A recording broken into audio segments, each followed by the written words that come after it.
ختم ہو چکی تھی، لیکن بی بی سکینہ علیہ السلام کو اب بھی یقین تھا بابا بھی لوٹ آئیں گے۔ وہ خیمے میں جا کر سلام کرتی رہیں۔ کربلا خاموش ہو چکا تھا، نہ تلواروں کی جھنکار تھی نہ گھوڑوں کی چاپ، صرف خیموں کی راکھ اور ایک چھوٹی بچی کا آنسوؤں بھرا چہرہ۔ بی بی سکینہ خیمے سے باہر آئیں، قدم ڈگمگائے، پاؤں ننگے تھے، لیکن آنکھوں میں صرف ایک خواہش تھی، بابا حسین علیہ السلام کہاں ہیں؟ وہ کٹی لاشوں کے درمیان چلتی گئی، ہر شہید کو دیکھ کر کانپ جاتی، لیکن پھر کہتی، نہیں یہ بابا نہیں۔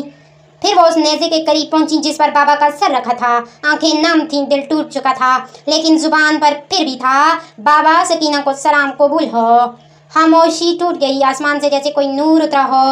ہوا نے خیمے کا دروازہ کھلایا اور سکینہ علیہ السلام نے مسکرا کر کہا، بابا نے سلام کا جواب دے دیا۔ بس وہی بی بی سکینہ بیٹھ گئیں، سینے پر ہاتھ رکھا اور آسمان کی طرف دیکھا اور کہنے لگیں، بابا اب سکینہ کبھی سوال نہیں کرے گی، بس آپ یاد آتے رہیں گے۔